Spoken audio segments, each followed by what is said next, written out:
खरं तर हर्षवर्धन पाटील यांना मी अनेक वर्ष खरं तर ओळखते. एक बहुआयामी असं व्यक्तिमत्व आहे असं म्हणण्यास अजिबात वावगं ठरणार नाही असं म्हटलं तर. कारण मला असं वाटतं की इतकी वर्ष मी त्यांना पाहतेय नेता म्हणून, संसदीय कामकाज मंत्री म्हणून, सहकार मंत्री म्हणून अनेक विषय अतिशय कमी वेळात मुत्सद्दीपणे मोजक्या शब्दात मांडणं ही एक कला आहे. कारण मला असं वाटतं नेते बऱ्याचदा आपण अनेक पाहतो की एकदा माईक हातात आला की मग ते बोलत जातात. असं नाही आहे. त्यांना कळतं की किती शोषलं जातं आहे, काय लोकांना आवडतं आहे. आणि हाच मला असं वाटतं त्यांचा USP आहे. आज अनेक विषय आहेत. खरं तर आपलं मार्गदर्शन हे विद्यार्थ्यांसाठी बहुमोलाचं आहे. राजकारण ह्या विषयावर देखील मी थोडेसे प्रश्न विचारणारच आहे, पण अर्थात आपलं कॉन्क्लेव्ह शिक्षणाचं आहे आणि नव्या दिशा या खास सत्रामध्ये मी खूप खूप स्वागत करते हर्षवर्धनजी आपलं.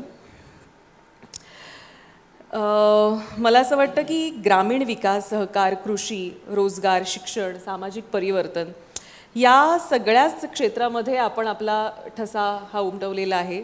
आणि खास करून आमदारानं विधानसभेमध्ये कसं वागावं ह्याचा देखील आपण एक मापदंड जो आहे गेल्या अनेक वर्षांमध्ये अलिखित का होईना पण तो आजही पाळला जातो किंवा कायम तो संबोधला जातो की कशा पद्धतीनं तुम्ही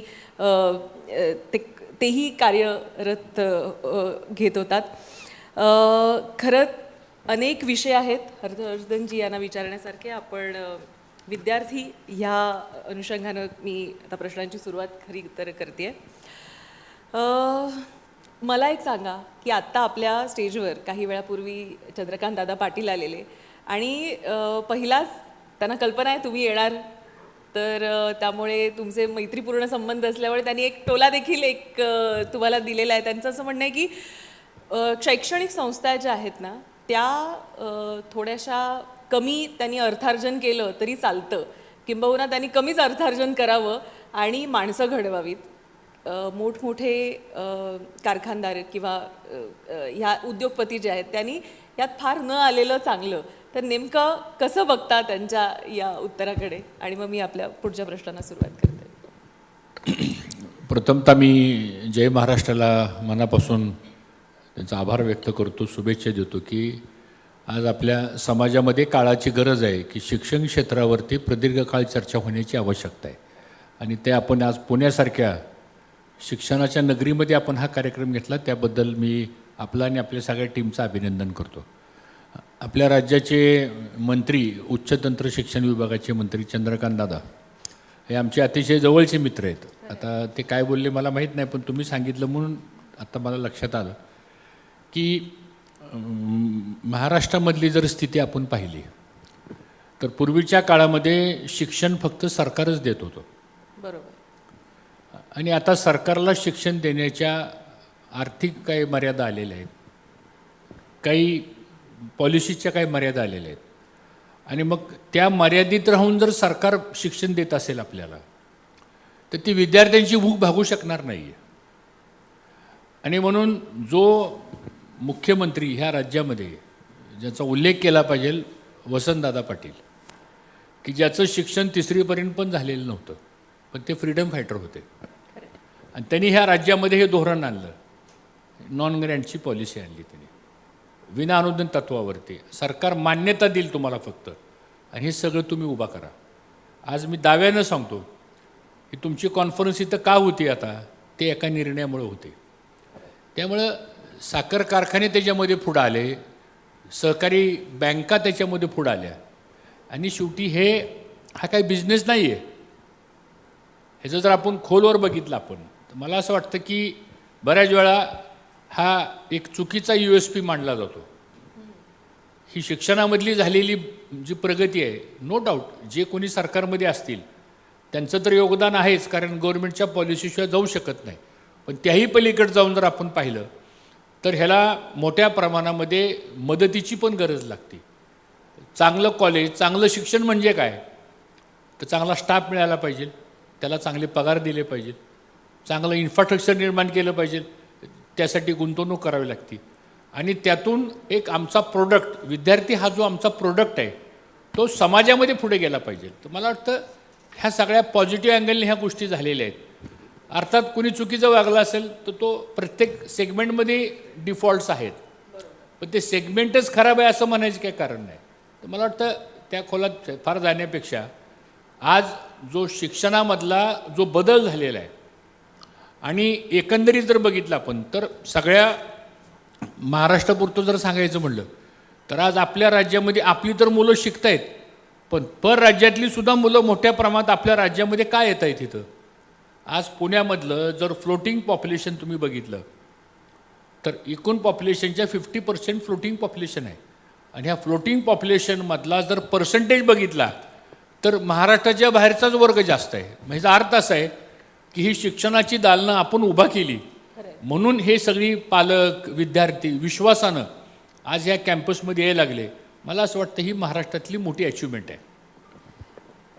पारंपरिक शिक्षण पद्धतीबद्दल आपण नक्कीच मला असं वाटतं प्रकाश टाकावा त्यावर. तुम्हाला काय वाटतं पारंपरिक शिक्षण पद्धती जी आहे त्याच्यामध्ये आता अमेंडमेंटची आवश्यकता आहे आणि ती कशा पद्धतीनं खरं तर गेल्या काही काळामध्येच व्हायला हवी होती पण ती होऊ शकली नाही?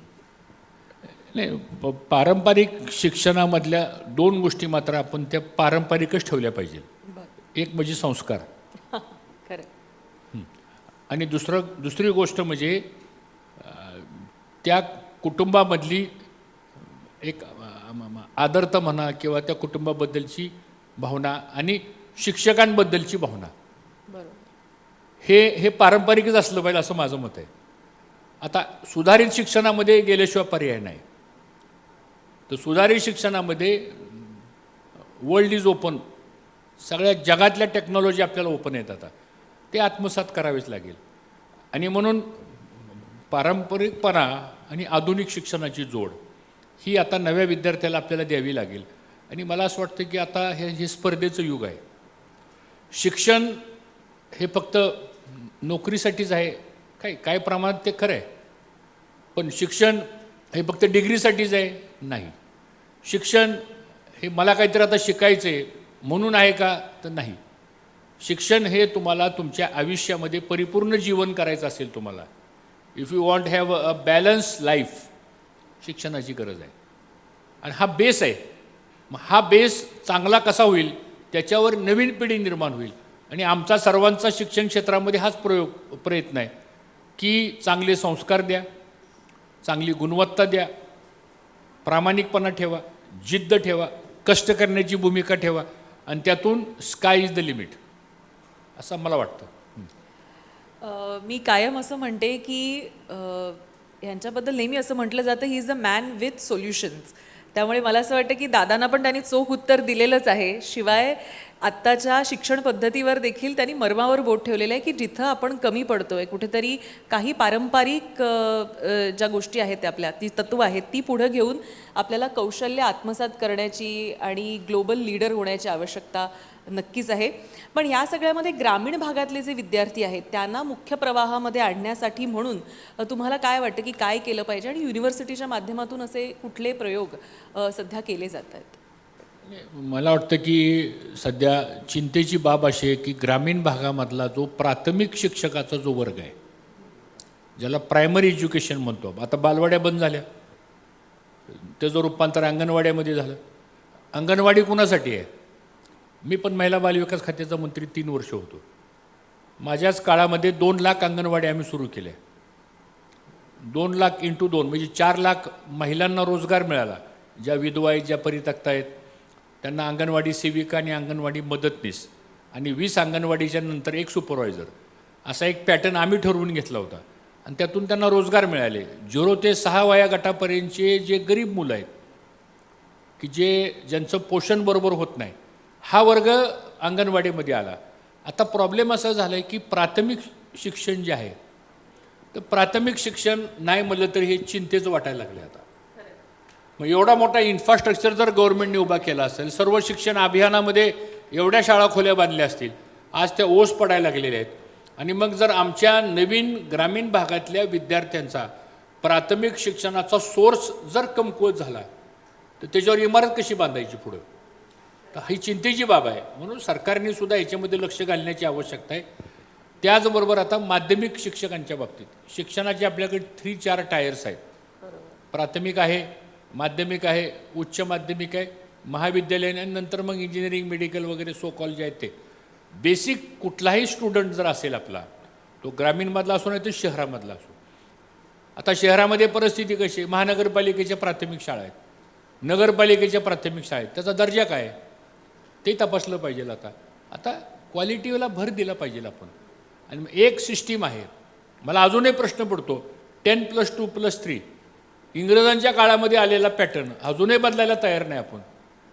मग त्याच्यामध्ये NEP आलं, त्याच्यामध्ये अनेक बदल झाले. म्हणजे स्वातंत्र्याच्या गेल्या 70 वर्षामध्ये सगळ्यात जास्त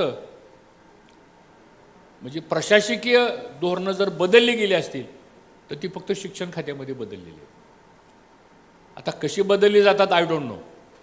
बदल हा आवश्यक आहे, पण तो बदल आत्मसात झाला पाहिजे, त्या बदलापासून रिझल्ट्स मिळाले पाहिजेत आणि प्रॅक्टिकली आपल्या सिस्टीममध्ये तो बदल बसला पाहिजे. पुढच्या प्रश्नाकडे जाते, पण अतिशय महत्त्वाचा प्रश्न आहे की महिला बालविकास मंत्री हा जेव्हा एखादा पुरुष असतो तर कायम असं पाहिलं जातं आहे की अधिक भर दिला जातो, म्हणजे महिलेनेच महिला बालविकास खातं सांभाळावं असं काही मला असं वाटतं की मापदंड नसावा.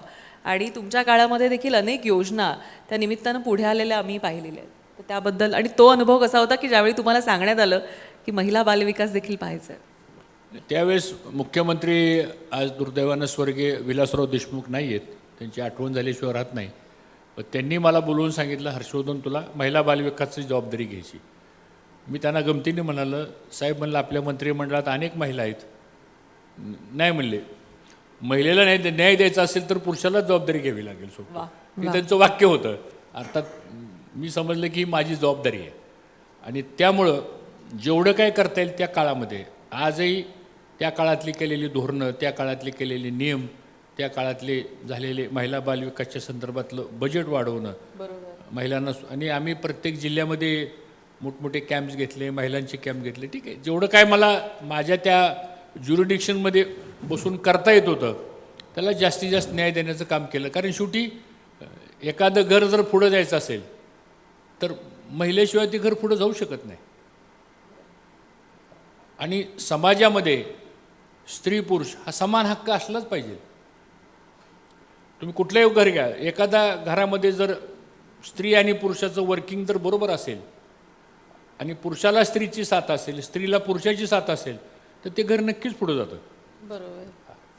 हा साधारणतः आपल्या सगळ्या संस्कृतीमधला तो एक भाग आहे. आम्ही त्याला प्रमोट करण्याचं काम केलं.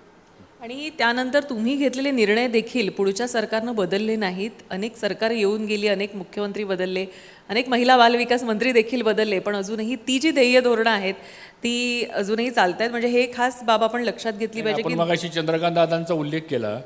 माझ्याकडे पणन खातं होतं आणि माझं पणन खातं गेल्यानंतर चंद्रकांत दादांना 2014 का 15ला ते पणन खातं आलं. चंद्रकांत दादांनी मिटिंगमध्ये सांगितलं, हर्षवर्धन पाटील पणन मंत्री असताना जे GR काढले ते GR कंटिन्यू. हे दादाच म्हणले होते, मी नाही, दादाच म्हणले होते. पण शेवटी शिक्षण पूर्ण केल्यानंतर विषय तो रोजगाराचा. तर रोजगारभिमुख शिक्षण आणि त्यानुसार शिक्षण पद्धती असावी असं आपल्याला वाटतं का? आणि त्या अनुषंगानं काय बदल हे आपल्याला वाटतं की हे झाले पाहिजेत, त्याचा अधिकाधिक फायदा होईल?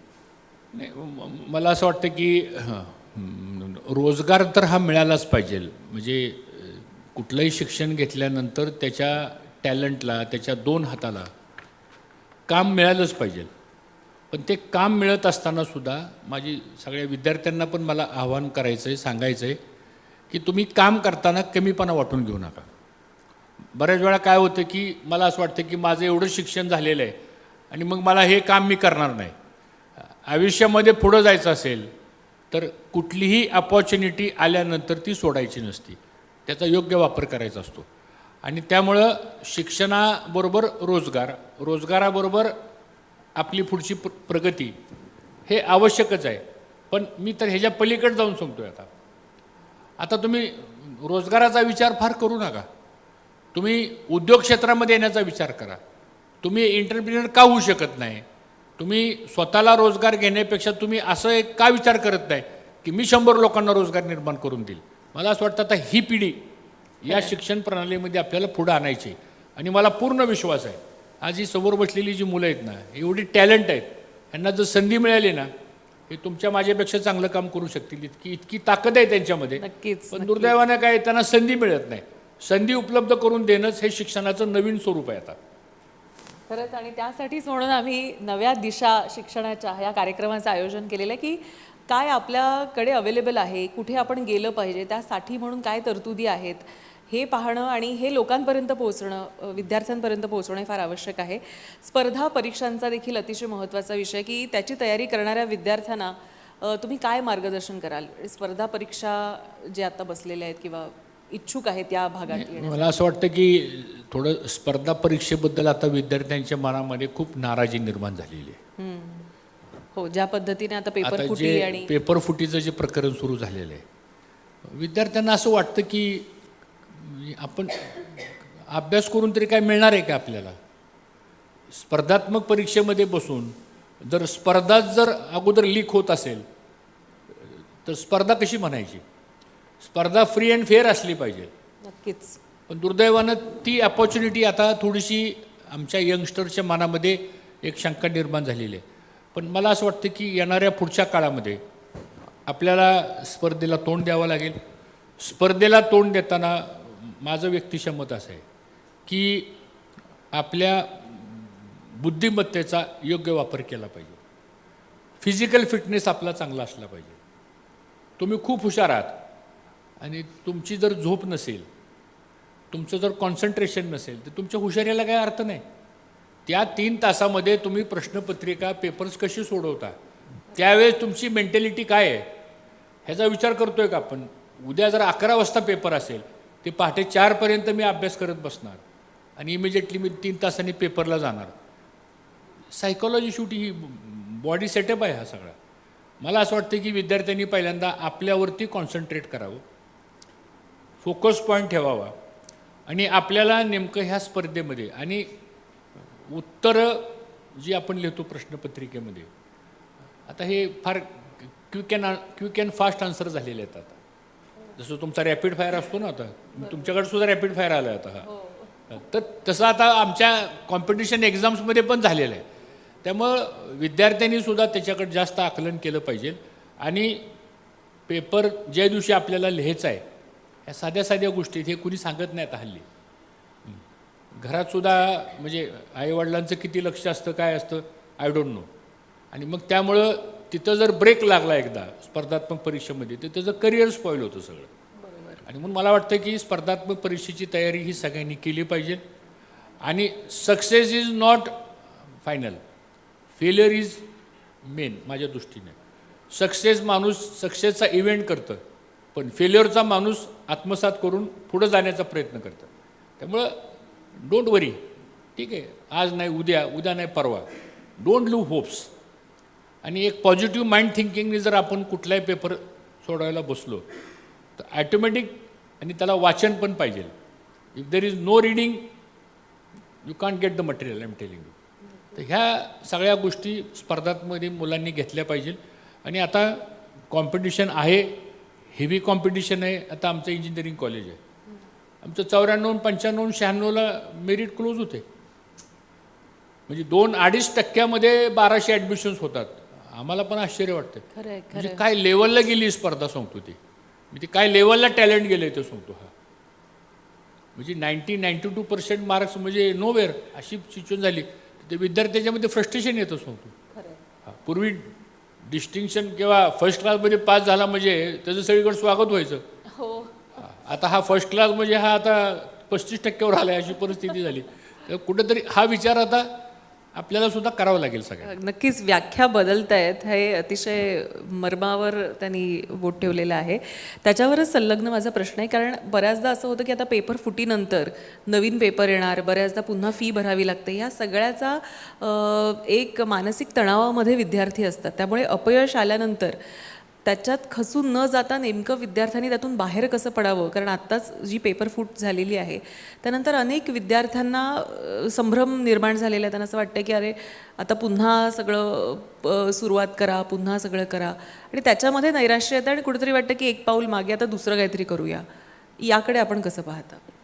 नाही, आता हा जो काही पेपर फुटीचा जो प्रकार झाला, आपलं सगळं लक्ष चाललंय CBI इन्क्वायरी. म्हणजे आपलं माइंड कसं डायव्हर्ट केलं जातं बघा. ठीक आहे, जे कोणी दोषी असेल त्याला फासावर लटकवा. पण या पेपर फुटीनंतर जी मानसिकता त्या विद्यार्थ्याची तयार झाली, त्याचा जो विश्वास होता, त्या सिस्टीमवर विश्वास होता, तो विश्वास कुठंतरी कमी झाला. पालकांचा झाला आणि विद्यार्थ्यांचा झाला. आणि तुम्ही ऑल ऑफ अ सडन सांगते की 21 तारखेला आता परत परीक्षा होईल. त्यांनी पुन्हा तयारी केली. आता काही आमचे मित्र आहेत, त्यांची मुलं आणि मुली नीटच्या परीक्षेला होते. मला असं समजलं, म्हणजे आता माझ्या घरात तर काही नीटच्या परीक्षेला कोणी नव्हतं, कारण माझी दोन्ही मुलं मोठी आहेत. पण मला जे काय आमच्या मित्राकडून फीडबॅक मिळाला की 30 ते 35% त्या पेपरमधला सिलेबस जो होता तो आउट ऑफ सिलेबस आला होता. म्हणजे आता ते पेपर सेटिंग करणारी जे कोणी असतील त्यांची सायकोलॉजी एवढीच झाली की आता असा पेपर कडक काढा, असा पेपर कडक काढा, की आपल्यावर कोणी ॲलिगेशन करू नये. अरे पण तुझ्यावर ॲलिगेशन करण्यापेक्षा त्या 24 लाख विद्यार्थ्यांचं भविष्याचं काय? अगदी बरोबर, अगदी बरोबर. खरं ह्याचा विचार कोणी केलाय का? मला असं वाटतं ह्यावर एखादी कमिटी फॉर्म व्हायला पाहिजे होती. नक्कीच. काही पालकांशी इंटरॅक्शन करायला पाहिजे होतं, काही संस्थेची इंटरॅक्शन करायला पाहिजे होती. की तुम्ही फक्त टीव्हीला काय दाखवताय, हेलिकॉप्टरनी पेपर आले, त्यासाठी नीटची परीक्षा नाही आहे. ती तुमची मोडस ऑपरेटिंग आहे, ते तुमचं काम आहे. तुम्ही हेलिकॉप्टर नाही तर सबमरीननी पेपर घेऊन या, तो तुमचा प्रश्न आहे. पण मुलांना तुम्ही ज्यावेळेस अशा पद्धतीच्या गोष्टी देता आणि त्यावेळेस त्याची, आता मला अशी काही लोक सांगतात की साहेब म्हणले ह्याचं मेरिट खूप खाली येईल म्हणले. आता अशी भीती व्यक्त केली जाते. नीटचे आता रिझल्ट लागणार आहेत मला वाटतं. आता समबडी वॉज टेलिंग मी, आता आय डोंट नो, कारण मी काही त्या परीक्षेला बसलेलो नव्हतो, पण आम्ही साधारणतः अराउंड द कॉर्नर आमची सारखी चर्चा असते. तर कुठेतरी सरकारने सुद्धा ह्या गोष्टी गांभीर्याने घेतल्या पाहिजे. ह्याच्यावर काही लोकांना बोलवून घेतलं पाहिजे. मला असं वाटत होतं की जे चान्सलर्स आहेत, जे व्हाईस चान्सलर्स आहेत, जे शिक्षण क्षेत्रामध्ये काम करतात, ह्याची अशी एखादी मिटिंग बोलवायला पाहिजे होती. तुमच्या सजेशन्स काय आहेत? प्रत्येक कॅम्पसमध्ये पालकांची एक असोसिएशन आहे, तुम्ही त्यांच्याशी चर्चा केली पाहिजे. तुमची काय मतं आहेत, काय विद्यार्थ्यांशी बोलायला पाहिजे होतं. ह्या सगळ्या गोष्टी, शेवटी कुठलीही पॉलिसी आणताना लोकांना विश्वासात घेऊन गोष्टी केल्या पाहिजेत असं मला वाटतं. त्याच्यात तुमचे 80% प्रॉब्लेम सॉल्व्ह होतात. आता बघू रिझल्ट लागल्यानंतर काय होतं. त्यामुळे ह्या स्पर्धात्मक परीक्षेकडं थोडंसं आपल्याला गांभीर्यानं बघावं लागेल, कारण ही नवीन पिढी जी आहे ना, ह्याचं भवितव्य आहे त्याच्यामध्ये. आज कल्पना करा, 24 लाख मुलं परीक्षेला बसणं नॉट अ जोक. 12वीला 20 लाख मुलं, 10वीला 18 लाख मुलं. हे आकडे जर बघितलं तर झोप येणार नाही. म्हणजे आपलं येणारं पुढचं उद्याचं हे सगळं जे काही जो क्राऊड आहे आपला सगळा, आपण शिक्षण क्षेत्रावरती चर्चा घेतली म्हणून बोलतो मी, तर ह्याच्यावर व्यापक अभ्यास करावा लागेल. काही धोरणात्मक बदल करावे लागतील, काही नवीन नवीन गोष्टी आणाव्या लागतील आपल्याला. आणि हे करत असताना सुद्धा एखादी गोष्ट चुकली ती भविष्यात ती सगळे अलर्ट होतात लगेच. तोपर्यंत TETचा पेपर फुटला. आता तो तर शिक्षकांचाच पेपर आहे. तर विद्यार्थ्याचा काही संबंध नाही त्याचा. मग आता शिक्षकांचे पेपरसुद्धा जर फुटायला लागले, मला असं वाटतं मग ह्या सिस्टीममध्ये कुठंतरी लूप होल्स आहेत. आता मॅन्युअलमध्ये माणसं मारायला लागली तो भाग वेगळाच आहे, पण ह्या पेपर फुटीमधले लूप होल्ससुद्धा ते सुद्धा थांबवावं लागतील आपल्याला, नाहीतर पुढच्या पिढीचं भवितव्य अडचणीचं होईल. राष्ट्रीय शिक्षण धोरणाबाबत आपली काय मतं आहेत हे जाणून घ्यायला नक्की आवडेल. खरं तर उशिरा हे धोरण आलेलं आहे. NEP 2020 याकडे आपण कसं पाहता? नाही, NEPचा कन्सेप्ट चांगला आहे, पण तो कन्सेप्ट राबवण्यासाठी इन्फ्रास्ट्रक्चर महत्त्वाचं आहे. अधिकार देणं गरजेचं आहे, स्वायत्तता देणं गरजेचं आहे. एका बाजूला तुम्ही सांगताय की एज्युकेशन आम्ही टोटली फ्री केलं आहे, आणि दुसऱ्या बाजूला तुम्ही NEPमध्येच असे काही क्लॉज टाकलेले आहेत. म्हणजे तुम्ही 100 मीटरची धावण्याची स्पर्धा करायची, त्यात तुम्हाला आम्ही पहिलं बक्षीस देऊ, आणि खाली पाय बांधायचे आणि सांगायचं तुम्ही 100 मीटरची स्पर्धा पार पडा. तर त्या NEPमध्ये सुद्धा काही बदल होण्याची आवश्यकता आहे. बऱ्याच वेळा काय होतं, एखादं बिल पास होतं, ते पार्लमेंटमध्ये येतं. फार व्यापक चर्चा काय पार्लमेंटमध्ये होत नाही. पार्लमेंटमध्ये स्टँडिंग कमिटीचा कन्सेप्ट आहे. बजेट आलं स्टँडिंग कमिटीकडे गेलं, बिल आलं स्टँडिंग कमिटीकडे गेलं, त्यात वाद झाले तर ती GPCकडे जातं, जॉईंट पार्लमेंट कमिटीकडे. तिथं 10, 15, 20 खासदार अक्रॉस द सगळ्या पार्टी लाईनचे बसतात. त्याच्यावर प्रेझेंटेशन होतं, ज्या खात्याचं बिल असतं ते पायलट करतात वगैरे वगैरे. That is a system. कारण मी 20 वर्ष लेजिस्लेशन सांभाळलेलं आहे. मला असं वाटतं की त्यामध्ये हे अशा प्रकारची ज्यावेळेस आपण काही नवीन धोरणं आणतो त्याचा थोडा व्यापक चर्चा होऊन त्या धोरणामध्ये आपला एंड युजर कोण आहे तो स्टुडंट आहे. बरोबर. तर इथं त्याच्याकडे स्टुडंटच निग्लेक्ट केला जातोय. मग तसाच होतो सांगतो. आणि मग बऱ्याच वेळा ही ह्याची संस्था आहे म्हणून ह्याला त्याचा बेनिफिट होता कामा नये. आता आम्ही संस्था चालवतो, आता आमचा आर्थिकचा विषय तर आमचा काहीच नाही. आता आमचं पिंपरी चिंचवड एज्युकेशन ट्रस्ट गेल्या 2-3 वर्षापूर्वी आम्ही डिसिजन घेतला, आम्ही मॅनेजमेंट कोटाच काढून टाकला. बरं. We surrendered the management quota. गव्हर्नमेंटला सांगितलं तुमचा काय नॉर्म्स आहे ते सांगा आम्हाला. एक 2-4 संस्था आहेत महाराष्ट्रामधल्या की ज्या they are not taking donation, management quota surrender केला आम्ही. आणि एज्युकेशनमध्ये आम्हाला काही करायचं नाही, चांगलं इन्फ्रास्ट्रक्चर देणं, 7th पे कमिशन आमच्या स्टाफला देणं, उद्या आलं 8th पे कमिशन तर 8th पे कमिशनचा विचार करू. आम्ही आमच्याकडं आमच्या त्या सगळ्या प्रिमायसेसमध्ये जी लोक आहेत काम करतात, रिटायरमेंट होईपर्यंत त्याचं सॅटिस्फॅक्शन कसं राहील. शेवटी प्रत्येकाची अपेक्षा असते आयुष्यामध्ये, माझं घर असावं, माझं प्रपंच नीट चालावा, माझी मुलं चांगली असावेत, फॅमिली व्यवस्थित जावी, ही साधारणतः कॉमन माणसाची अपेक्षा असतात. त्याची फुलफिलमेंट करणं ही संस्थाचालक म्हणून आमची जबाबदारी. तर मला असं वाटतं की यामध्ये सुद्धा आता ह्या अशा पद्धतीनं म्हणजे मी तर तुम्हाला जसं सजेशन करेल की तुम्ही गव्हर्नमेंटचे काही पदाधिकारी, काही अधिकारी, शिक्षण संस्थेमधले काही असे प्रमुख लोक, असं एक दिवसाचं चर्चासत्र आपणच घ्या. नक्कीच नक्कीच. खरंच त्याचा उपयोग होईल, त्याचा काही धोरणात्मक निर्णय होतील, त्याचं काही प्रोसिडिंग ते लिहिलं जाईल, त्यातून काही कन्क्लुजनला येता येईल, त्यातले काही विषय कॅबिनेट समोर जातील, काही विषय डिपार्टमेंट लेवलला जातील. समथिंग विल हॅपन ॲटलिस्ट सांगतो ही चर्चा होण्यापेक्षा, असं मला वाटतं बरं का. This is my personal suggestion to you also. धन्यवाद या सजेशनबद्दल. याच्यावर नक्कीच आम्ही काम करू. पण मला असं वाटतं मॅनेजमेंट कोटा सरेंडर करणं ही सुद्धा रेव्होल्युशनरी थिंकिंग आहे की अशा पद्धतीनं नको नको आम्हाला त्याची गरज, आणि मात्र नियम आम्ही सांभाळून सगळ्या गोष्टी करू. ह्याला पण करेज लागतं, कारण त्यासाठी म्हणून अनेक फोन हे येतच असतात. नाही ठीक आहे, आता त्यामुळे थोडंसं शांतता लाभली आम्हाला ॲडमिशनसाठी म्हणा. पण ठीक आहे, काही गोष्टी शेवटी आपण आता ही आम्ही संस्था काढली. म्हणजे आता उदाहरण सांगतो, आमची PCET संस्था आहे. एक बंद पडलेलं डिप्लोमा कॉलेज होतं ते मराठवाड्यामधलं, ते आमचे काका शंकरराव बाजीराव पाटील खासदार असताना त्यांनी ती संस्था आणली इकडं. संस्था स्थापन झाली. पहिले 3 वर्ष महानगरपालिकेची एक खोली आम्ही भाड्याने घेतली. बरं. आणि तिथं सुरू केलं ते. 3 वर्ष 32च्या पुढे ॲडमिशन नव्हते आम्हाला. आज त्या 32 मुलांची ती छोटीशी संस्था काढलेली. आज 26,000 मुलांच्यापर्यंत आम्ही गेलो. वा. 4 इंजिनिअरिंग कॉलेज, युनिव्हर्सिटी वगैरे वगैरे. हे मेहनत केल्याशिवाय आणि कष्ट केल्याशिवाय होत नाही. एक डिटर्मिनेशन केल्याशिवाय होत नाही, एक फोकस ठेवल्याशिवाय होत नाही. अर्थात हे काय आम्ही केलेलं नाही, ही आमची सगळी जी टीम आहे एनरोल, तिथं रात्रंदिवस काम करणारे आमचा स्टाफ आहे, आमचे HODs आहेत, डीन फॅकल्टी मेंबर्स आहेत, प्रिन्सिपल्स आहेत, VC आहेत, या सगळ्यांनी मिळून एक टीमवर्क म्हणून आम्ही इथपर्यंत आलो आणि अजून पुढे जाणार आम्ही आता. हे नाही, पण एक संस्था, त्यातही शैक्षणिक संस्था चालवणं हे किती चॅलेंजिंग असतं हे देखील आम्हाला जाणून घ्यायला आवडेल. कारण अनेक उतार चढाव येतात. तुम्ही म्हटलात तसं एका छोट्या खोलीमधून सुरू झालेली संस्था आज इतकं भव्य दिव्य स्वरूप तिला प्राप्त झालेलं आहे, आणि यामध्ये चॅलेंजेस पण नक्कीच आले असतील. तर जेव्हा तुम्ही टेक ओव्हर केलं तेव्हा असे काय काय असं नक्कीच जाणून घ्यायला आवडेल. कारण आपण नेहमी असं म्हणतो, मात्र त्यांची पण दुःख काय आहेत तीही जाणून घेतली पाहिजेत असं मला वाटतं. चॅलेंजेस तर इतके असतात की ते म्हणजे त्याला खूप वेळ लागेल सांगायला. पण ठीक आहे, life it self is a challenge. हा, त्यामुळे माझे काम करण्याची पद्धत अशी, कुठलीही गोष्ट स्वीकारली त्यासाठी किती कष्ट पडेल तेवढं कष्ट करायचं. हेतू आपला प्रामाणिक असतो, आपला फोकस क्लिअर असतो, आणि एकटा माणूस कुणीच काही करू शकत नाही. मी नेहमी छत्रपती शिवाजी महाराजांचा आदर्श डोळ्यासमोर ठेवतो.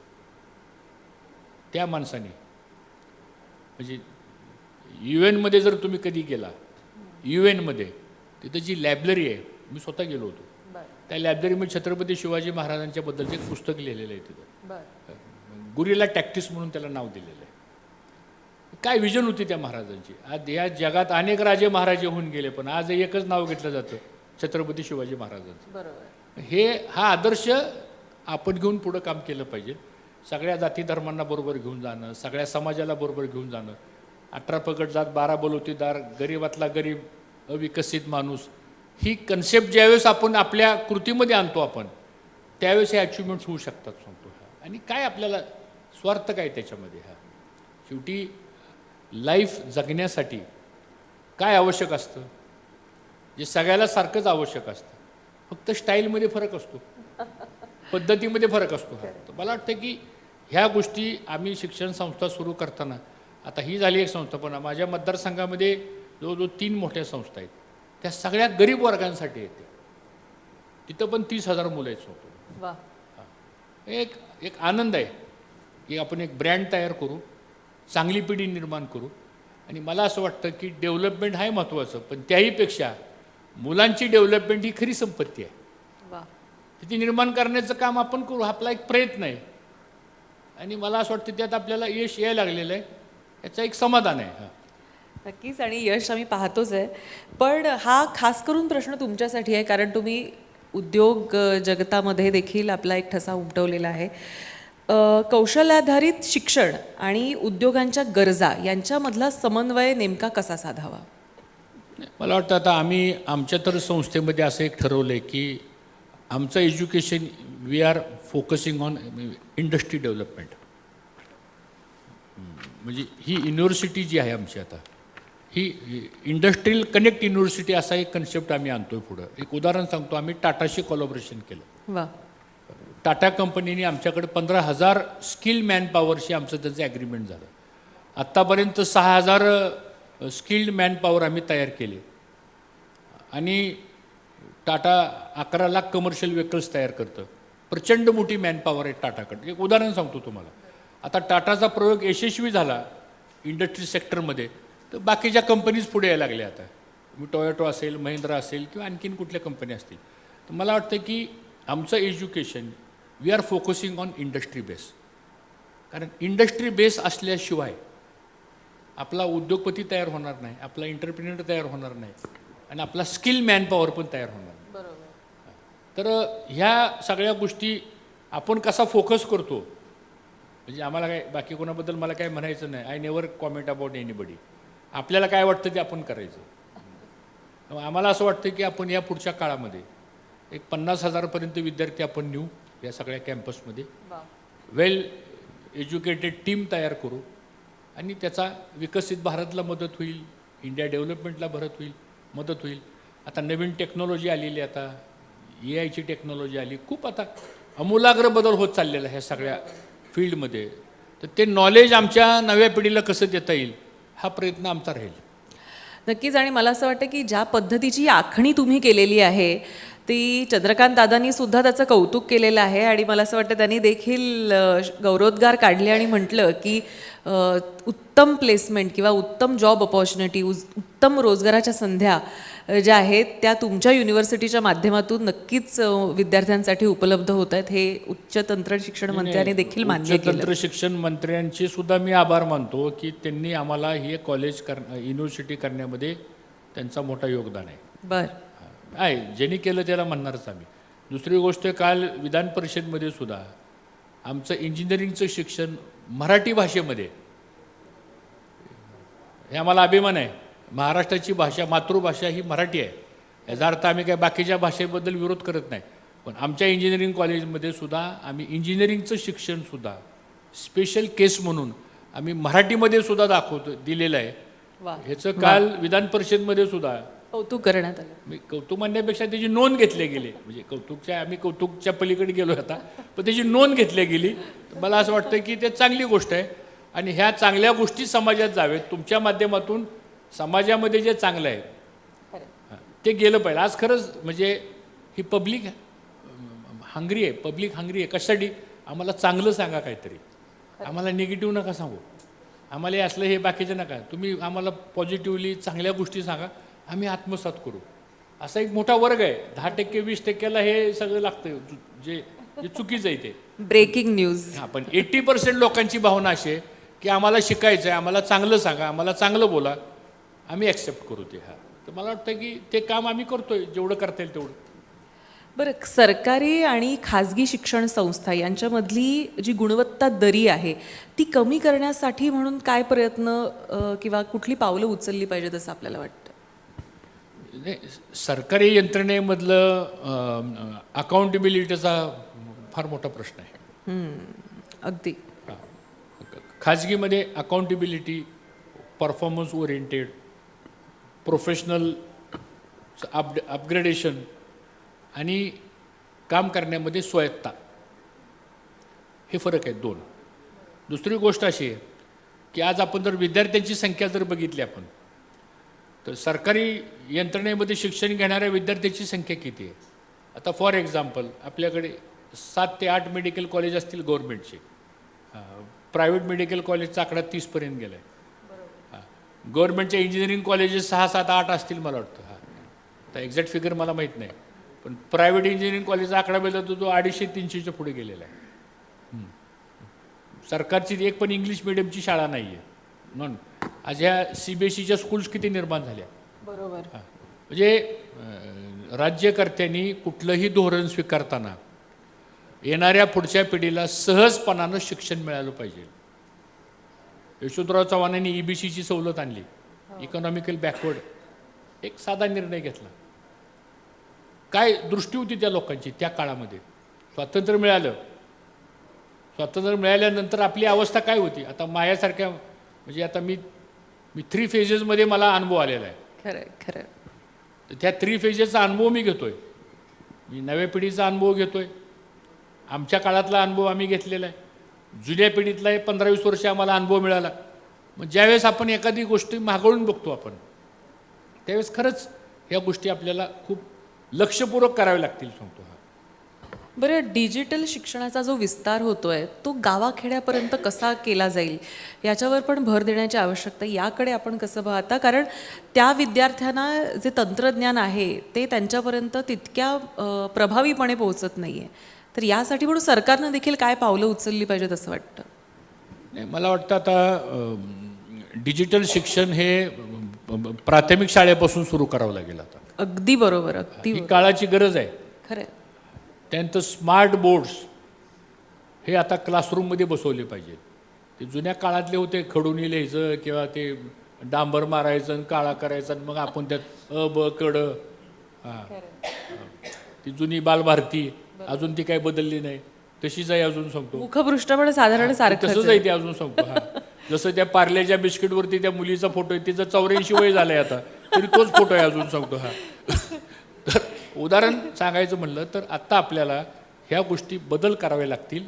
आणि डिजिटलायझेशन आणल्याशिवाय, आता परवा एक आपल्या जस्ट माहिती करता सांगतो, मुलांच्या माहिती करता सांगतो, परवा पवारसाहेबांनी बारामती कृषी विज्ञान केंद्राच्या माध्यमातून म्हणजे टेक्नॉलॉजी ऑन व्हील्स ही एक संकल्पना आणली. बरोबर. 1.5 कोटीचं एक व्हॅन बनवली आता, आणि त्या व्हॅनमध्ये रोबोटिक टेक्नॉलॉजी आहे, त्या व्हॅनमध्ये AI टेक्नॉलॉजी आहे, त्या व्हॅनमध्ये कॉम्प्युटरायझेशन आहे. जे तुम्ही लॅबोरेटरीज किंवा लॅब करायला तुमच्याकडे पैसे नाहीत, एवढं तुम्ही करू शकत नाही. ग्रामीण भागामध्ये आर्थिक अडचण तर खूप असते हो.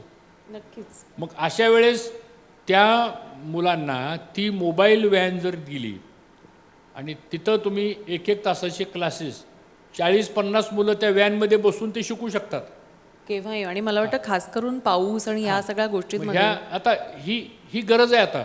म्हणजे टेक्नॉलॉजीची नव्या पिढीला खूप गरज आहे. तुम्ही घरात बघा, एखादा लहान मुलगा असतो, त्याच्या हातात मोबाईल द्या, तुम्हाला फीचर्स कळणार ते त्याला फीचर्स कळतात सांगतो. म्हणजे त्याची थिंकिंग प्रोसेस जर बघितली आपण त्या मुलाची, तो स्मार्टनेस त्या मुलाचा जर बघितला, ह्याचा अर्थ असा आहे की तो जवळजवळ 100 पावलं आपल्यापेक्षा पुढे येतो. ज्यांनी काहीच बघितलेलं नाही, पण त्याचं टेक्नॉलॉजी, त्याचं नॉलेज त्या टेक्नॉलॉजीमध्ये एक्झॅक्टली लगेच अडॉप्ट होतं आहे. तर ह्या दृष्टीने आपल्याला काय करावं लागतील. तर मला वाटतं टेक्नॉलॉजी ही फ्रॉम प्रायमरी एज्युकेशनला सुरुवात करावी लागेल. आता ह्याच्यामध्ये सरकारचा रोल महत्त्वाचा येईल. तर ह्या गोष्टीकडे थोडं आधी लक्ष जर आपण दिलं, ठीक आहे. आता लाडकी बहिणीचे काय पैसे कमी झाले असतील ते इकडे वापरले तरी चालतील, काही हरकत नाही सांगतो. तर हे हळूहळू ह्या गोष्टीसुद्धा आपल्याला कराव्या लागतील. लाडकी लहान मुलं देखील आहेत, याही गोष्टीकडे विसर पडता कामा नये. सरकारला सगळे लाडके असले पाहिजे हो. नुसत्या बहिणीच नाही, बहिणी तर आहेतच त्या, पण सगळे लाडके असले पाहिजे. ते एक लाडकीन बाकी सगळ्यांना आवडते असं कसं करू चालेल सांगा. बरं, उच्च शिक्षण अधिक परवडणारं व्हावं आणि सर्वसमावेशक व्हावं यासाठी काय पावलं उचलली पाहिजेत असं वाटतं? कारण परवडलं पण पाहिजे, अनेकांची आर्थिक परिस्थिती काही सारखीच नाही आहेत, सगळी बोटं हाताची सारखी नसतात. तर अशा परिस्थितीमध्ये सगळ्यांपर्यंत ती टेक्नॉलॉजी किंवा ते पर्याय उपलब्ध व्हावेत म्हणून काय म्हणजे इनिशिएटिव्स आपण घेतले पाहिजेत? काय झालं, हा एक चिंतेचा बाब आहे. तुमचा प्रश्न खूप व्हॅलिड आहे की आता आम्हाला दोन्ही अनुभव आहेत. म्हणजे पालकांचा विद्यार्थ्यांचा काय फीडबॅक आहे त्याचाही अनुभव आहे, आणि संस्था चालवताना त्या संस्था कशा चालवताना काय अडचणी येतात त्याचाही अनुभव आम्हाला आहे. खरं. दोन सेगमेंट्समध्ये आपल्याला खूप चिंता वाटते. आता एक मेडिकल ट्रीटमेंट सेगमेंट जो आहे, ज्याला आपण वैद्यकीय उपचाराचा भाग म्हणतो, तो दुर्दैवानं खूप कॉस्टली झाला आहे आता. त्यामुळे तो सामान्य माणसाला न परवडणारा झाला आहे. आणि दुसऱ्या बाजूला आता शिक्षणाची जी काही आता प्रणाली जी आहे, आता ती सुद्धा तशी खूप कॉस्टली होत चाललेली आहे. हो ना. त्याच्या फीज म्हणा, त्याच्या हॉस्टेलच्या फीज म्हणा, किंवा त्याचे वर्षभरातले खर्च म्हणा. तर मला असं वाटतं, राहून राहून वाटतं की याच्यामुळे थोडी खर्चामध्ये बचत करावी लागेल आता. पण दुसऱ्या बाजूला आता कुठलीही संस्था घेतली तर सॅलरी कॉम्पोनंट हा 70% जातो आहे. अर्थात तो चुकीचा आहे असं म्हणणार नाही मी, तो आवश्यकच आहे. पण मग शेवटी अल्टिमेटली ह्याचा बोजा कोणावर पडतो? तर ह्याचा बोजा शेवटी फीजवर पडतो. आपल्याकडे फी स्ट्रक्चर समिती पण आहे, सेवा शुल्क समिती पण आहे. ठीक आहे, आता ह्या गोष्टी आहेत. पण एक गोष्ट आहे की आता सरकारने, म्हणजे आम्ही सत्तेत असताना एकदा मुख्यमंत्री परदेशात गेले होते आणि त्यांचा चार्ज आर पाटलांकडे होता उपमुख्यमंत्री असताना. त्यांनी एक निर्णय घेतला स्कॉलरशिपचा आणि सांगितलं आपण 1 वर्ष स्कॉलरशिप करू. तो एक निर्णय आता काहीतरी माझ्या माहितीप्रमाणे 10,000 कोटीच्या पुढे गेला आहे. आता ही गव्हर्नमेंटची ती आता स्कॉलरशिप मिळते. मग त्याच्यामध्ये ओबीसी स्कॉलरशिप आहे, समाज कल्याणची स्कॉलरशिप आहे, त्याच्यामध्ये EBC स्कॉलरशिप आहे. हे ज्या काही स्कॉलरशिपचे जे डिसिजन झाले त्याचा फायदा आता थोडा फीमध्ये मला वाटतं बऱ्याच विद्यार्थ्यांना मिळतो आहे. त्यानंतर आता तुमची RT मधली सुद्धा 25% जागा आरक्षित ठेवा. जी गरीब वर्गातली मुलं आहेत त्यांची 17,500 रुपयेपर्यंतची फी ही RTमध्ये त्या ठिकाणी त्या पालकांना त्या ठिकाणी माफ होऊ शकते. अशा काही गोष्टी थोड्याशा झालेल्या आहेत. पण त्याचबरोबर आता थोडंसं एज्युकेशनमध्ये 2 खर्च वाढलेत बघा. आता एक फी स्ट्रक्चर हा एक खर्च वाढला आहे, आणि दुसरा म्हणजे हॉस्टेलचा एक खर्च वाढलेला आहे की जो आमच्या विद्यार्थ्यांना परवडत नाही, त्या पालकांना परवडत नाही. तर हॉस्टेलचा भाग जरी समजा काही प्रमाणात सरकारने उचलला, काही चांगल्या चांगल्या अशा जागा आहेत गव्हर्नमेंटच्या, तिथं जर काही हॉस्टेल्स असे बांधले, नो प्रॉफिट नो लॉ बेसवरती काय करायला दिले तर ते होऊ शकतात, काही हरकत नाही. आणि एज्युकेशनमध्ये थोडंसं काही ग्रँट इन एडचा काही फॉर्म्युला एक्सेप्ट केला तर तो पण होऊ शकतो. आणि म्हणून बजेट करताना मला असं वाटतं की ह्युमन रिसोर्सेस डेव्हलप करण्याकरता आपली प्राधान्य असलं पाहिजे. आपलं प्राधान्य सगळं चाललं इन्फ्रास्ट्रक्चरला, ते पण गरजेचं आहे. मग तुमच्या गावाला जायला जर एक रस्ता चांगला असेल तर 4 रस्त्याची तुम्ही गरज आज आहे, पण लगेच करायची गरज नाही. तुम्ही जा एका रस्त्याने, त्या 3 रस्त्याचे पैसे वाचवा, इकडे HR ला पैसे घालवा. तिथं शेवटी जसं आपण घरामध्ये आर्थिक नियोजन आपण करतो, आपल्याला आपलं नियोजन बदलावं लागतं की आपल्या महिन्याचं उत्पन्न किती आहे, आपला खर्च किती आहे, त्यात बदल काय करायचा आहे. तसं आता आहे. आता मला एक प्रश्न पडला, आपण समृद्धी महामार्ग काढला, 80,000 कोटी गेले. आता शक्तिपीठ महामार्ग काढतो, 1,10,000 कोटी. म्हणजे नागपूर टू गोवा हा मार्ग आहे आता समृद्ध हे शक्तिपीठ महामार्ग. ठीक आहे, आता हा मिसिंग टनेल काढला, वेल अँड गुड, काळाची गरज होती. ज्या गरजेच्या गोष्टी त्या लगेच करा. बऱ्याच ठिकाणी एअरपोर्ट बांधून ठेवले, आता ते बंद आहेत. हा एक अतिशय महत्त्वाचा विषय आहे. कारण मला काय वाटतं की इन्फ्रास्ट्रक्चर, इन्फ्रास्ट्रक्चर जे आवश्यक आहे, समजा आता मेट्रो आवश्यक आहे. मेट्रोचा कधी सर्वे करणार आहे का नाही आपण? ह्या मेट्रोनी किती लोकांनी प्रवास केला, मेट्रोतनं उतरल्यानंतर तो काय वापरतो, तो काय चालत जातो का? खरं. हे सगळं मला असं वाटतं, कुणी असू द्या, म्हणजे कोणावर टीका नाही, पण ह्या सगळ्या गोष्टी, हे जे काही टॉप लेवलला जी ब्युरोक्रेसी बसलेली आहे, एक थिंक टँक पाहिजे ना. आपल्या सरकारचे रिसोर्सेस काय आहेत? आता मी उदाहरण सांगतो, तामिळनाडूमधला ब्युरोक्रेसी सेटअप मी आता इतकं देशामध्ये फिरतो ना, मी म्हणत नाही आपला सेटअप चांगला, आपला पण सेटअप चांगला आहे, आपले पण अधिकारी चांगले आहेत, पण तामिळनाडूचं आज फायनान्शियली जर आपण कंटेंट पाहिला तर as per my knowledge that is number 1. कुठली योजना तामिळनाडूमध्ये आणताना ते 10 वेळा विचार करतात. त्यांनी अम्मा कॅन्टीनची योजना आणली, 6 रुपयामध्ये भरपूर जेवण, 20 वर्ष योजना चालली, कुठल्या प्रकारचं ॲलिगेशन नाही, तक्रार नाही, काही नाही. कुणी सामान्य माणूस जाऊ शकतो 6 रुपयामध्ये पण जेवण. मला एक सांगा, आता मी थोडंसं राजकारणाकडे वळते, कारण तुम्ही सुरुवात मला केलेलीच माहित होतं आहे. तुम्ही राजकारण येणारच आहे म्हणून. हां. किती वेळ मी थांबवू स्वतःला, कारण कसं आहे ना की इतके मुरलेले राजकारणी आहेत. बरं इतकं त्यांच्याकडे, बरं तुम्हाला एक सांगते, इतकी वर्ष मी पाहते त्यांना आणि त्यांचं राजकारण बघते. आमच्याकडे ज्या बातम्या नसतात ना, त्याही बातम्या त्यांच्याकडे असतात. तर त्यांचं एक खुफिया नेटवर्क आहे. आणि म्हणजे तुम्हाला आश्चर्य वाटेल की आत्ता ज्यावेळी ते आले, खरं तर आपला विषय शिक्षणाच्या नव्या दिशा आहे, शिक्षण ह्या विषयावर मी कायम बोलतच असते त्यांच्याकडे. मात्र माझा पहिला प्रश्न त्यांना होता, रिशफल होतं आहे, कोण जातं आहे? म्हणजे कारण मला गॅरंटी होती की त्यांच्याकडे असं उत्तर आहे, त्यांच्याकडे माहित्या भरपूर असतात. आणि मला असं वाटतं की हा एक त्यांचा अधिक एक USP आहे की इतकी खुफिया नेटवर्क आहे ना त्यांचं, की त्यांच्याकडे माहिती पोहोचते, ते कुठेही असो. तर हे कसं मॅनेज करता तुम्ही, हा देखील माझा प्रश्न आहे आवर्जून. याला साधं उत्तर आहे, my dialogue is always across the party. Yes. माझा संवाद हा एका पक्षाची कधीच नसतो, अक्रॉस द पार्टी हा माझा डायलॉग असतो. आणि शेवटी डेमोक्रेसीमध्ये डायलॉग इज इम्पॉर्टंट. तुम्ही जर चांगलं बोलला, तुमचं सगळ्याशी टॉकिंग टर्म चांगले असतील, तर हल्ली काय, मी ह्याचं तोंड बघणार नाही, मी ह्याशी बोलणार सुद्धा नाही. काही दुश्मन आहे का कोण कोणाचं? काही नाही. ज्याचा त्याचा मार्ग आहे, ज्याच्या नशिबात लिहिले त्याला मिळेल, ज्याच्या नशिबात लिहिलंच नसेल तरी कितीही प्रयत्न केला तर मिळणार नाही. त्यामुळं that is a different part. डेमोक्रेसीमध्ये dialogue always plays a major role. आणि आपल्याला जर मदत करता येत असेल एखाद्या माणसाला तर मदत केली पाहिजे, का करू नये? खरं. हे खरं माझी कामाची पद्धत आहे. आणि खुनशीपणानं निगेटिव्ह ह्याचं कसं वाटोळं करायचं हे करत करत आपलं झालेलं कळत नाही आपल्याला. काही गरजच नाही ना. प्रत्येकाची थिंकिंग प्रोसेस वेगळी असते. पण आज इतकी वर्ष तुम्ही राजकारणात आहात, मला एक सांगा की मी हा प्रश्न दादांना पण विचारला की आता राजकारण ना फार कॉम्पिटेटिव्ह झालं आहे, असं नाही वाटत का तुम्हाला की आता राजकारणामध्ये नेतेसुद्धा पूर्वीचे जसे थोडेसे त्यांना एक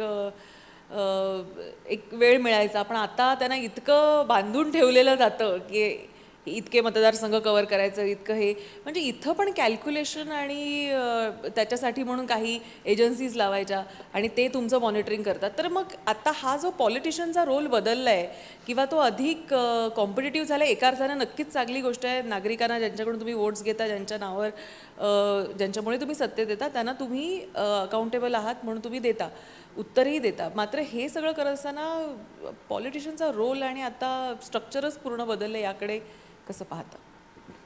नाही, आता दुर्दैवानं सगळीकडे आता इव्हेंट मॅनेजमेंटचा कन्सेप्ट आला आहे आता. आणि प्रत्येक गोष्ट ही इव्हेंट मॅनेजमेंटच्या माध्यमातून केली जाते. पूर्वी आम्ही लहान असताना त्या काळातलं आम्ही पॉलिटिक्स बघितलं, ते डायरेक्ट कनेक्टचं पॉलिटिक्स होतं. माणसं येणं, भेटणं, त्याचं काम सांगणं, ते काम करून घेणं, पुन्हा काम झाल्यानंतर त्यांनी येऊन सांगणं की साहेब तुम्ही जर सांगितलेलं काम झालं बरं का. हा जो कनेक्ट होता, ह्या कनेक्टची जागा इव्हेंट मॅनेजमेंटने घेतली आहे. हा पहिला बदल झाला. दुसरा बदल काय झाला आता की इलेक्शनच्या संदर्भातला शेवटच्या 15 दिवसामध्ये जे वातावरण असतं दॅट इज रिझल्ट. आणि तिसरी गोष्ट काय झाली की पूर्वी त्या काळात 2च पार्ट्या होत्या, 2च पक्ष होते, त्यामुळे ऑप्शन नव्हता लोकांना. म्हणजे पुढाऱ्यांनाही ऑप्शन नव्हता आणि कार्यकर्त्यांना ऑप्शन नव्हता. आता इतके ऑप्शन्स क्रिएट झालेले आहेत, त्यामुळे इनस्टॅबिलिटी बिटवीन द कार्यकर्ताज आणि इनस्टॅबिलिटी बिटवीन द लीडर्स ही आत्ता राजकारणामधली सगळ्यात मोठी अडचण निर्माण झाली, असं माझं व्यक्तिगत मत आहे. पण 90% ऑफ द पब्लिक हे सगळं बघत असतं, त्याच्यामध्ये काय बदल नाही आहे, त्याला दोष देण्यात काय अर्थ नाही. हा जो काय सगळा इव्हेंट मॅनेजमेंट कोण करतं? कार्यकर्ता किंवा नेता करतो. ह्या सगळ्या ॲक्टिव्हिटी चालल्यात सांगतो. तू नाही म्हणला की मी तिकडं चाललो, तो नाही म्हणला की मी तिकडं चाललो. हे कोण चाललंय? वोटर नाही चालला. ते 10% मधला 10% मधला जो भाग आहे, पार्टी वर्कर, कार्यकर्ता आणि नेता. तर ठीक आहे, आता हे काही काळ चालेल, पण पुन्हा एक दिवस असा येईल सांगतो की ज्याचं स्ट्रक्चर बरोबर आहे खाली, structure will create the results. I am telling you. Connectivity. आणि आता तुम्ही अजून एक बघा, म्हणजे आता आम्ही मंत्री असताना लोक यायची, लहान लहान कामासाठी यायचे. अगदी तिथला एखादा तलाठी असेल, एखादा लाईनमन असेल, एखादा डॉक्टर असेल, ही कामं सांगायची. एखादं तहसील ऑफिसमधलं काम असेल, पोलीस स्टेशनचं एखादं काम असेल, की त्याचं व्यक्तिगत ती सांगायची. हल्ली आता ती कामं सांगायला माणसं येत नाहीत. ते खालच्या खाली ते मॅनेज करून ती काम करायला लागली, कारण त्याला वेळ नाही आता. आणि आता ओव्हरऑल चित्र जर बघितलं आपण पॉलिटिक्समध्ये, तर लोकांचा कन्सेप्ट, तुम्ही आमच्यासाठी किती अवेलेबल आहात, तुम्ही आमच्या इव्हेंटला येता का. म्हणजे आता तुम्हाला एक उदाहरण सांगेल की एखाद्याच्या घरी जर दुर्दैवाने काही दुःखद घटना घडली, माणसं, त्या घरातली माणसं 10-12 दिवस कोणाशी बोलत नव्हती, कारण ती इतकी दुःखात असायची. आता 5 मिनटामध्ये फोन येतो, अशी अशी घटना घडली, 9 वाजता अंत्यविधी, आपण आलं पाहिजे. It becomes event. म्हणजे दुःखाची जागा इव्हेंटनी घेतली. का आलं पाहिजे? तर तिथं पब्लिक आलेलं असतं. मग हा माणूस आला नाही म्हणजे हा पब्लिक अटेंड करत नाही, झालं. पूर्वीच्या काळामध्ये राज्यकर्ते सांगायचे, तू मला निवडून दिलं ना, डेव्हलपमेंटचं काम मला करू देतो, काही काम करत बसू मी. आता ती बोलायची सोय नाही. आता अशा बऱ्याच गोष्टी आता घडत चाललेल्या आहेत की त्याच्यामुळं थोडं नाही म्हणलं तरी वोटर पण दिशाहीन झालेला आहे. आणि मग ही कॉक्रोच पार्टीसारखे लोक पुढे येतात. मग सगळे हा क्राय कुठून बाहेर निघणार आता? तर इट बिकम्स ह्या गोष्टी पुढे येतात. तर ह्या खरंच ह्याच्यामध्ये थोडंसं, आणि राजकीय पक्षाच्या नेत्यांनी सुद्धा हा पॉलिटिकल जो डेकोरम आहे ना, हा मेंटेन केला पाहिजे असं माझं मत आहे. कॉक्रोच पार्टीचा विषय काढलाच आहे तुम्ही, तर त्यावर नक्कीच मला जाणून घ्यायला आवडेल की त्यांचं जे उपोषण आहे किंवा त्यांचं जे म्हणणं आहे त्यावर आपलं काय, आपली प्रतिक्रिया आहे किंवा आपल्याला काय वाटतं? नाही, ते आता त्यांनी जो हातात विषय घेतलेला आहे तो म्हणजे नीटचा घेतलेला आहे, करप्शनचा घेतलेला आहे, आणि ज्या इलिगल ॲक्टिव्हिटी चाललेल्या आहेत सगळ्या, तर मला असं वाटतं ह्या थांबल्याच पाहिजे ना. कुणी असू द्या. हा that is not good. Healthy डेमोक्रेसीमध्ये ह्या गोष्टी चांगल्या नाही आहेत. तुम्ही 2047ला विकसित भारत ज्यावेळेस आपल्याला करायचा आहे, सबका साथ, सबका विकास, सबका विश्वास, तर त्याच्यात काय अभिप्रीत आहे? तर ह्या सगळ्या सिस्टीम चांगल्या चालाव्यात. त्या चालत नाहीत, कुठंतरी प्रॉब्लेम आहे, म्हणून हा अनरेस्ट पुढे येतो. तर त्याचं सरकारने पण गांभीर्याने घ्यावं, आणि नेमकं विरोधाकरता विरोध असू नये.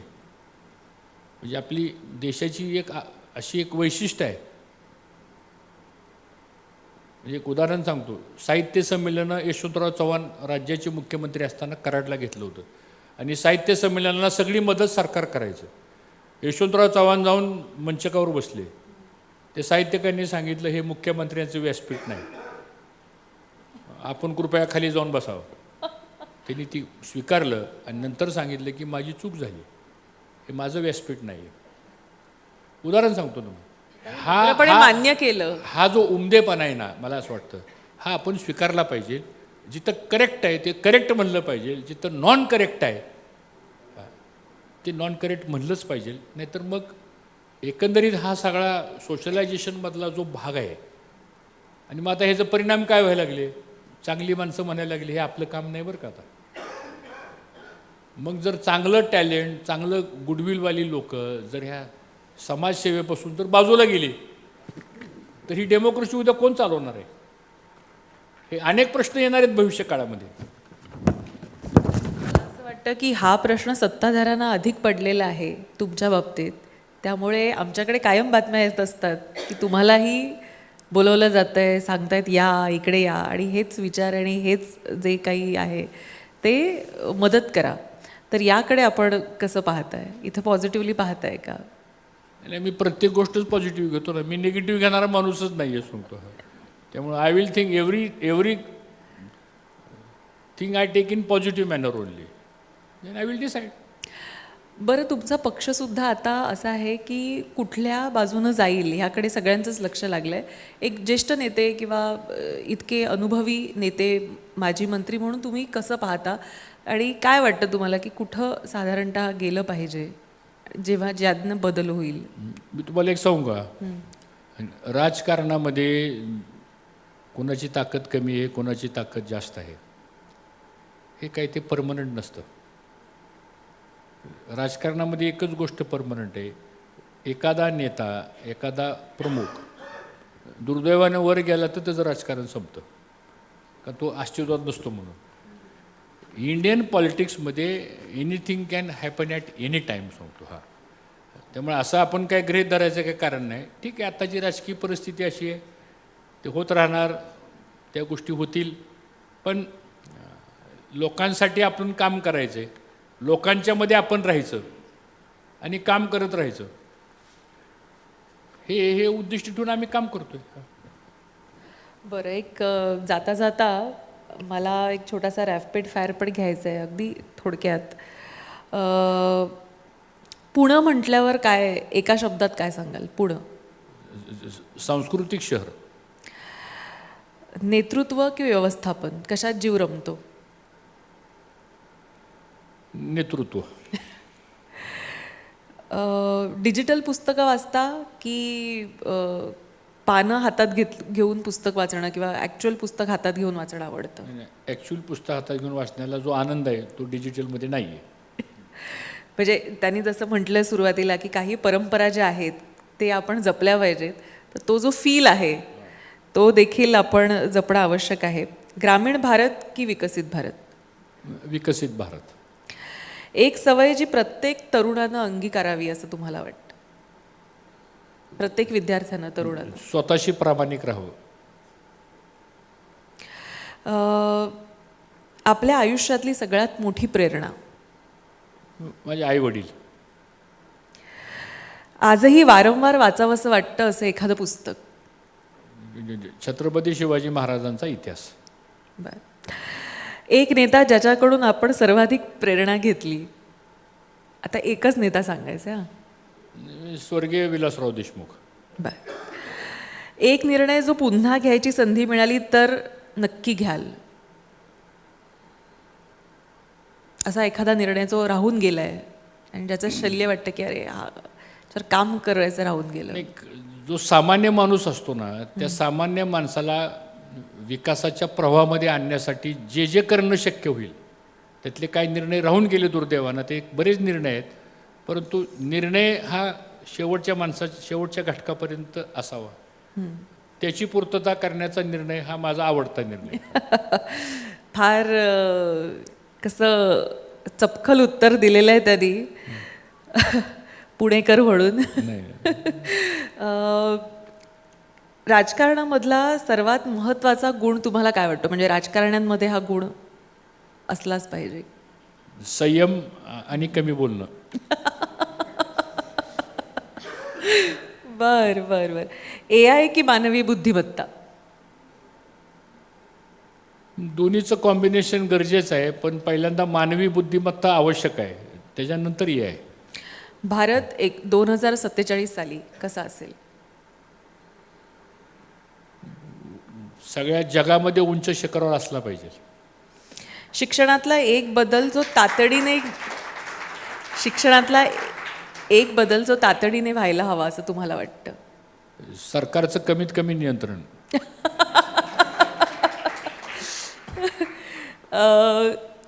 आपण जर एक दिवस शिक्षण मंत्री असाल तर पहिला कुठला निर्णय घ्याल? कुठलाच निर्णय बदलणार नाही, जे चाललंय ते व्यवस्थित करणार. नाही तर शिक्षण मंत्री बदलला की निर्णय बदलतो, आणि तो बदलला की पुन्हा दुसरा निर्णय बदलतो. त्याचं नुकसान विद्यार्थ्यांचं होतं. खरं. आपल्या जीवनाचं ब्रीदवाक्य? कष्ट करणे, आया प्राप्त परिस्थितीमध्ये आनंदी राहणे, काल काय झालं ते विसरून जाणे, उद्याचा विचार करणे. खरं आहे. आणि तरुणांना एका वाक्यात काय संदेश द्याल आजच्या पिढीला? आई वडिलाची सेवा करा. वा, अतिशय अमूल्य अतिशय अमूल्य असा संदेश हा आहे आणि याची नितांत आवश्यकता देखील आहे. आपल्याला आत्ताच्या काही उदाहरणांवरून सतत जाणवतं आहे ते, ज्या पद्धतीनं काही घटना घडत आहेत, पुण्यातही घडल्या आहेत, महाराष्ट्रातल्या विविध भागात घडत आहेत. त्यामुळे कुठेतरी कौटुंबिक स्वास्थ्य हे देखील तितकंच महत्त्वाचं आहे. मला असं वाटतं की खरं तर खूप प्रश्न आहेत विचारण्यासारखे. अनेक फार उत्सुकतेनं माझ्याकडे बघतायत की कदाचित मी त्यांना संधी देईन. तर जर ह्यांची परमिशन असेल हर्षवर्धन पाटीलजींची, तर मी एखाद दोन प्रश्न आपण ऑडियन्समधले दोन प्रश्न घेऊया. येस, सिद्धेश.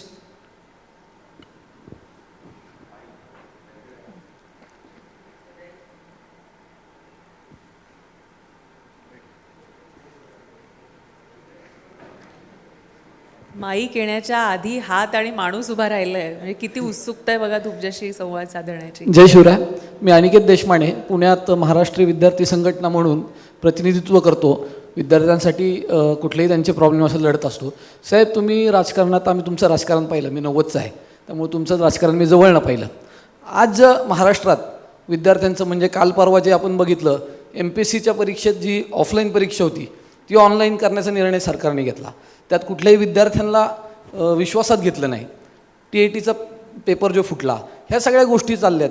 ह्याबद्दल आपल्याकडनं जरा थोडं जाणून घ्यायचं आहे सर, की तुम्हाला आत्ता नेमकं काय वाटतंय?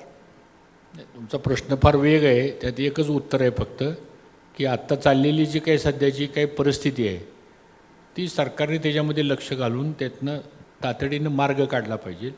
कारण एक विषय नाही आहे स्पर्धात्मक परीक्षेचा, अनेक विषय आहेत. मला वाटतं ह्याच्यावर राज्याच्या प्रमुखांनीच तातडीने लक्ष घालून मार्ग काढला पाहिजे. आणि मार्ग निघत नसेल तर सर्वपक्षीय बैठक बोलवून ह्या विषयावर चर्चा करून सोल्युशन काढलं पाहिजे.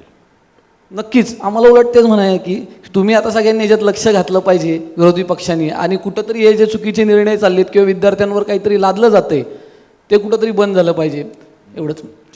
एक प्रश्न महिलांमधून एखादा प्रश्न आला तर नक्कीच आवडेल.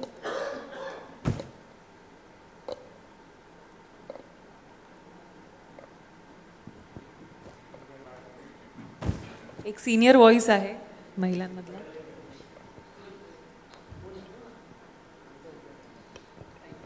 नमस्कार, जय शिवराय. माझं नाव अर्चना शहा भिवरे पाटील. बरेच वर्षापासून राजकीय प्रवास आम्ही तुमचा पाहत आलो आहे. प्रत्येक जनतेच्या मनामध्ये एक खूप असा प्रश्न खदखदणारा आहे की एवढा भ्रष्टाचार आज आपल्या देशामध्ये होत आहे, आणि हा भ्रष्टाचार होत असताना कुठेतरी माणुसकी लोक पावलत चाललेली आहे. लोकशाही कुठेतरी संपुष्टात येत आहे. परंतु जर ह्याच निवडणुका जर बॅलेट पेपरवरती का होत नाहीत, बायोमेट्रिक पद्धतीने का होत नाहीत, साधं जर आपल्याला पासपोर्ट काढायचं असेल किंवा छोट्या छोट्या गोष्टी असतील तर ह्याच्यासाठी सगळीकडे बायोमेट्रिक पद्धत वापरल्या जाते. मग तीच पद्धत ज्यावेळेस आपण मतदान करायला जातो त्यावेळेस का वापरल्या जात नाहीत? म्हणजे ह्याचं उत्तर तर अपेक्षित आहे, परंतु ह्याच्यावरती उपाययोजना काय होतील का, अशी आम्हाला अपेक्षा आहे आपल्याकडनं. प्रोसेसमधलं पारदर्शकता कमी झाली म्हणून भ्रष्टाचार वाढला. जर प्रोसेस पारदर्शकपणाने झाली तर भ्रष्टाचाराला आळा बसेल. तर मला वाटतं ही बऱ्याच ठिकाणची मागणी येते. त्यामुळे आता जे ते राज्यकर्ते असतील त्यांनी त्याचा गांभीर्याने विचार करावा. मला असं वाटतं की हर्षवर्धन पाटीलजी यांना अनेक प्रश्न आहेत जे लोकांना विचारायचे आहेत, पण वेळेची मर्यादा आपल्यासमोर आहे. बरं, एक छोटा तरुण कार्यकर्ता आहे तुमचा, तो काहीतरी विचारतोय. बोल, नाव सांग. धीरज नागनाथ सर्वदे, गाव मुडवी, तालुका मंगळवेढा, जिल्हा सोलापूर. सर, माझा प्रश्न आहे की आत्ताच पेपर सगळे फुटतात, नीटचे पेपर फुटले, त्यानंतर बाकीचे सगळे पेपर फुटलेत. तर आता भविष्यात आमचं पेपर फुटल्यावर आम्ही काय करायचं हे विचार करून